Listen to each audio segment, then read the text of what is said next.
Hello student, তোমরা যারা ক্যালকাটা ইউনিভার্সিটির আন্ডারে সেকেন্ড সেমিস্টারের ছাত্রছাত্রী আছো এবং তোমাদের ইতিহাস সাবজেক্টটা পাস কোর্সে আছে, তোমাদের জন্য আজকের ক্লাসটা খুবই গুরুত্বপূর্ণ। আজকের ক্লাসে তোমাদের একটা গুরুত্বপূর্ণ 5 নম্বরের প্রশ্নের উত্তর নিয়ে আলোচনা করব।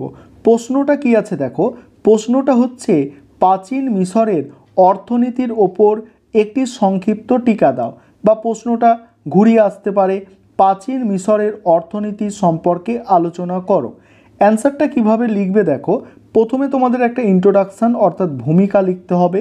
সেখানে কি লিখবে দেখো, নীল নদের তীরে গড়ে উঠেছিল সুপ্রাচীন মিশরীয় সভ্যতা, মূলত মরুভূমির প্রধান পরিবেশে উন্নত সভ্যতার বিকাশ সম্ভবপর হয়েছিল নীল নদের কারণেই। মিশরীয় সভ্যতা নানা দিক থেকে বিশ্বের প্রাচীন ইতিহাসে নিজস্বতার পরিচয় রেখে গেছে। প্রাচীন মিশরের সামাজিক ও অর্থনৈতিক ব্যবস্থা ছিল বেশ উন্নত। তারপরে কি বলা হচ্ছে দেখো, প্রাচীন মিশরের অর্থনীতি, এখানে কি বলা হচ্ছে দেখো, কৃষি, পশুপালন ও শিল্প বাণিজ্যের ওপর মিশরের অর্থনীতি নির্ভরশীল ছিল। এবারে দেখো, এবারে এক এক করে দেখে নাও যে কৃষি ব্যবস্থা যেটা আছে, কৃষি কেমন ছিল, সেটা অর্থনীতিতে কিভাবে সাহায্য করত। প্রাচীন মিশরের অর্থনীতির প্রধান বিষয় ছিল কৃষিকাজ। প্রাচীন মিশরের ভৌগোলিক বৈশিষ্ট্য মিশরীয় সভ্যতার সাফল্য সৃষ্টি করেছে। এর মধ্যে সবচেয়ে গুরুত্বপূর্ণ হল নীল নদের বাৎসরিক বন্যা, যা নীল নদের পার্শ্ববর্তী মাটিকে উর্বর করে তোলে।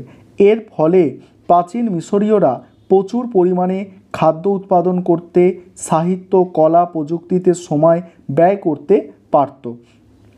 তারপরে বলা হচ্ছে প্রাচীন মিশরের কৃষিকাজ নীল নদের ওপর গভীরভাবে নির্ভরশীল ছিল। প্রাচীন মিশরীয়রা 3টি ঋতু চিহ্নিত করেছিল: আখেদ বা বন্যা ঋতু, পেরেদ বা রোপণ ঋতু এবং সেমু বা ফসল কাটার ঋতু।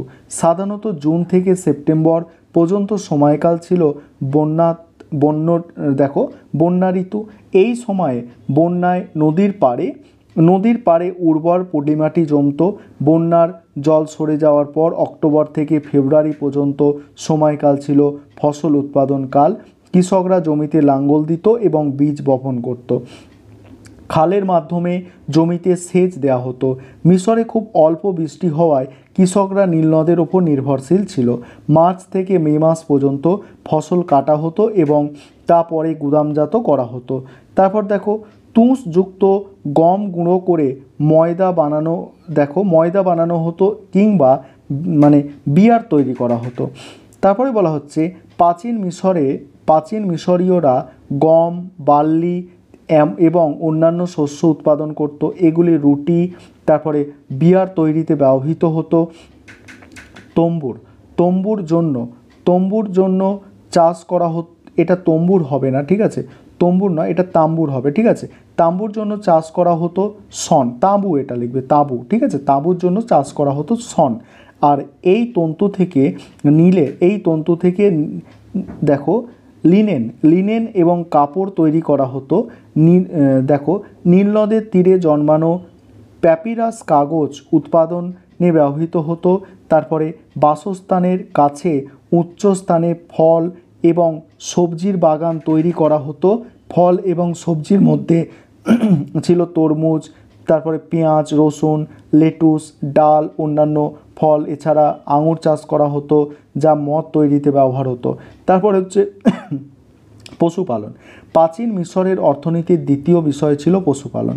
প্রাচীন মিশরীয়রা বিশ্বাস করত যে জাগতিক শৃঙ্খলার জন্য মানুষ এবং পশু পাখির মধ্যে ভারসাম্যপূর্ণ সম্পর্ক বজায় থাকা প্রয়োজন।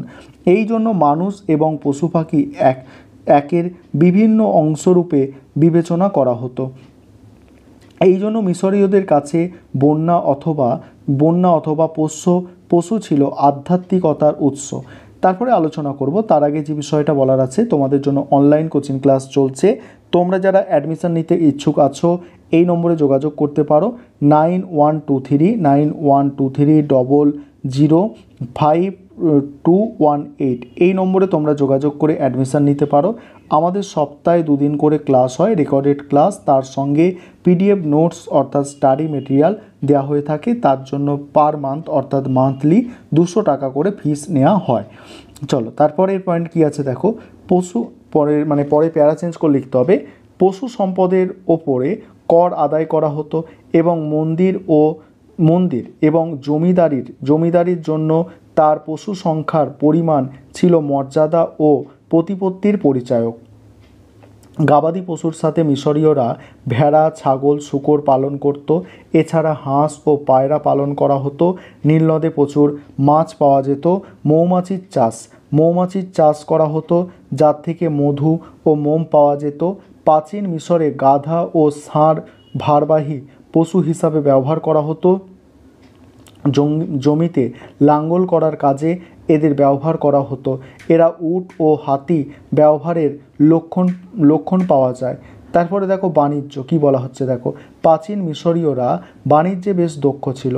প্রাক রাজবংশীয় যুগে নুবিয়ার সাথে সোনা, ধূপ সংগ্রহের জন্য নুবিয়ার সাথে বাণিজ্য স্থাপিত হয়। তাদের সাথে ফিলিস্তিন অঞ্চলের বাণিজ্য স্থাপিত হয়। প্রথম রাজবংশের যুগে ফেরাওদের সমাধিতে ফিলিস্তিনি অঞ্চলে পাওয়া তেলের পাত্রের মতো কিছু জিনিস পাওয়া যায়। রাজা দেখো নারমান কানেনে মিশরীয় মৃৎপাত্র তৈরি করতেন এবং তা মিশরে আমদানি করা হতো।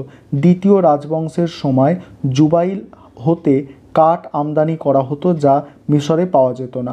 পঞ্চম রাজবংশের সময় থেকে পন্টু থেকে সোনা, সুগন্ধি, রেসিন, আপলুস কাঠ, হাতির দাঁত এবং বন্য প্রাণী হিসাবে বানর ও নিপুণ আমদানি করা হতো।